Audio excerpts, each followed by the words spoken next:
Hello, Seek the Unity. So, I am Rayan Magon, and I'm a 20-year-old Pearson International Scholar and a third-year undergraduate student researcher at the University of Toronto.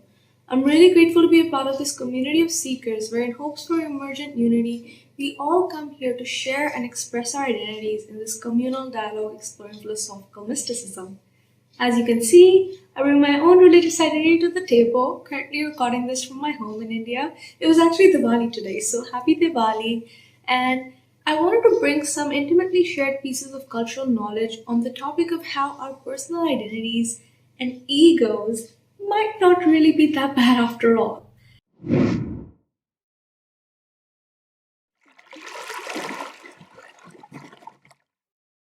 Now, the reason I'm really interested in this is because I feel that more often than not, a lot of mysticism focuses on annihilating the ego or letting go of the self and becoming this zero in order to reach this union with the divine and with everything else. But I feel that this separate sense of identity, this separate sense of me, myself, and I, might play a major role in reaching this transcendent unity. Now, it's quite funny that on this channel, that's really dedicated to focusing on the sense of us, and the sense of collectivism, I want to really highlight the importance of the ego and the me, myself, and I. Probably because I've been told that I'm a little bit self absorbed every now and then. Now, we've all probably asked this question, who am I, to figure out who we are as an essence and to discover ourselves. And I feel that this is one question that lies at the very crux of the fundamentals of human nature. Therefore, a multitude of philosophical explorations have been dedicated to this topic of personal identity. But there is a huge discourse here, because on one hand, there is this no self notion that Buddhism, Derek Parfit's work on personal identity, and a few others suggest.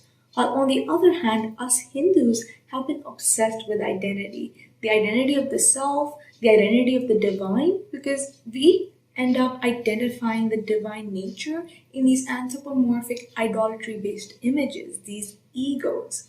And so, in this talk, I want to go through this brief discourse between these two notions and exemplify how our egos might be more important than we think, as well as the ego of the divine nature. So, Buddhism suggests that there is no self, that we are a void, and that there is no particular essence that is giving it a particular flavor, and that we are merely a collective assemblage of parts.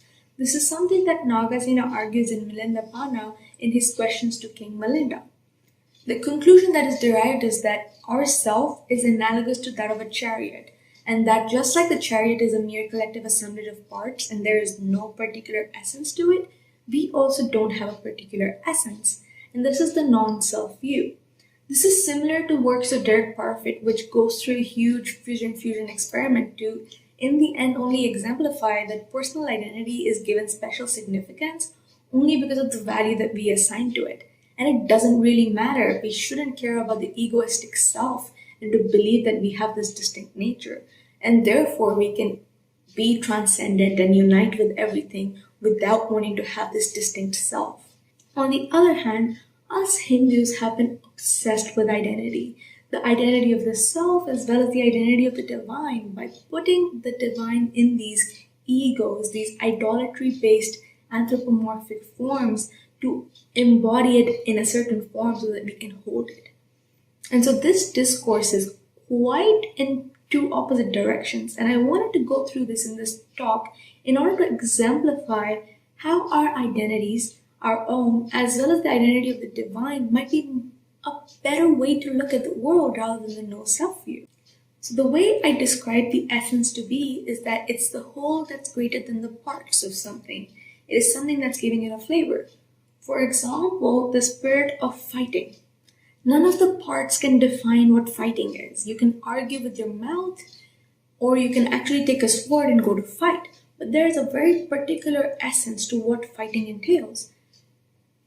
And that's quite similar to what our essence is, that there is a particular form, like this platonic form that is holding it all together, that is giving it a particular flavor of being, this transcendental ego. This is a concept that's similar to that of Immanuel Kant, which in his works on transcendental idealism and formalistic idealism suggests that the human self, or transcendent ego constructs knowledge out of sense impressions and universal concepts called categories that it imposes upon them, suggesting that in a certain way the intuitive knowledge and this whole can recognize its parts. It can naturally be directed towards things that it can understand what is representative of its fundamental essence. In Hinduism, the metaphysical self, called the Atman, is supposed to be embodied in our body, in this physical body. But due to conditioned life, we are struggling very hard with this sixth sense because we all are this eternal fragment parts of this whole Krishna. And when we understand this divine ego, this divine self, we have this intuitive knowledge of who we are. And as human beings, we are the only ones that can pursue self realization and enlightenment. And therefore, this recognition of who we are as an essence is something that's very important in Hindu philosophy. In essence, the ego is something that represents a sense of ahamatva or I-ness. And there is this concept of aham brahmasmi, which is similar to what I explained before, which is that the Atman, our soul, equals to Brahman, the divine. And so our essence, when we realize through our sixth sense what our higher self is, we become all of these wonderful qualities and then we can embody it in our physical form and personify it. Now, another intuition towards being and becoming that we all have is this intuition to want to self-actualize, to become who we are at its core to the best of its possible capacities. And this includes wanting to feel seen, heard, loved, and recognized and identified by society, and honored and esteemed rather than excluded and shamed.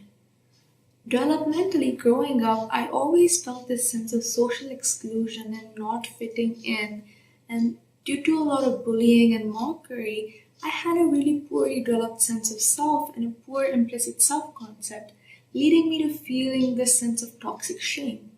But now, recently, I came to this realization that the ego is your clothes, it's your honor, it's the opposite of shame. It is something that allows you to feel structured in your world. It is something that you wear to feel resilient.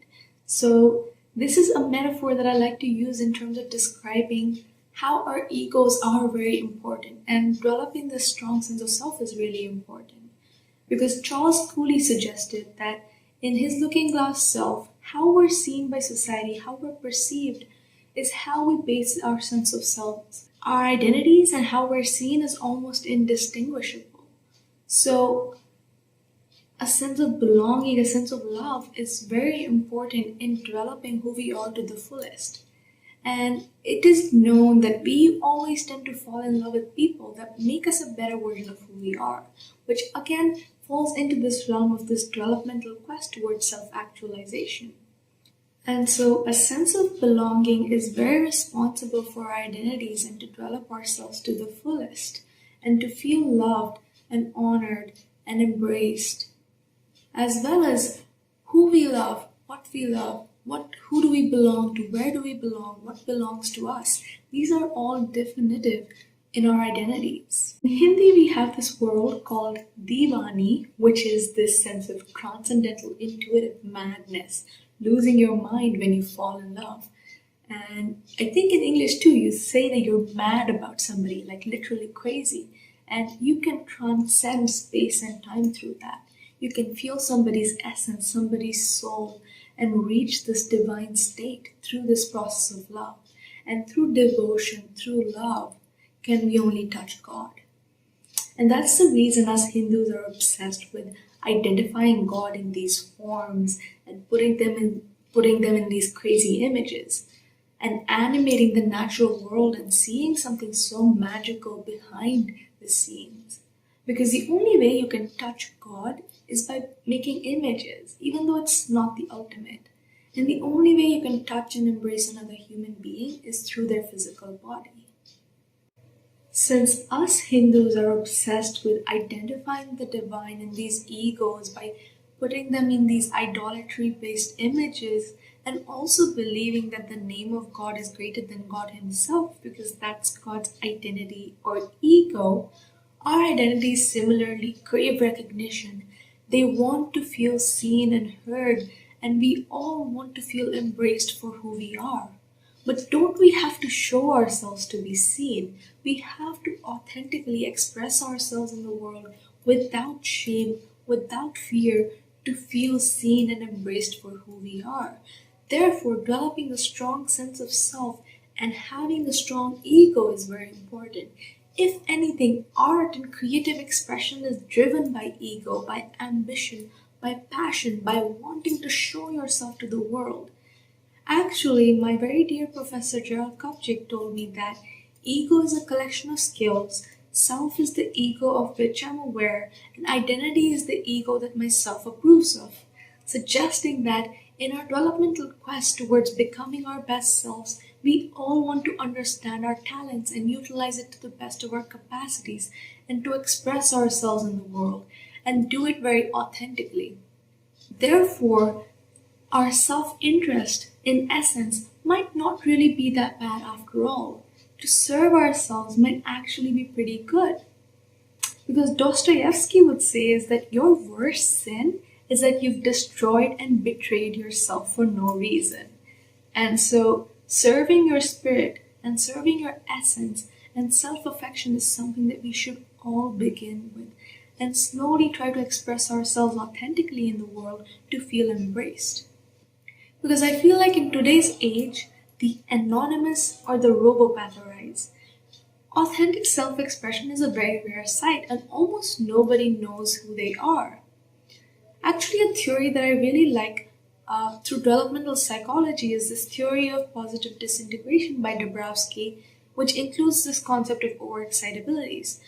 This theory suggests that most people are driven by either lower biological impulses to self gratify or rigidly adhere to social values without critically examining anything.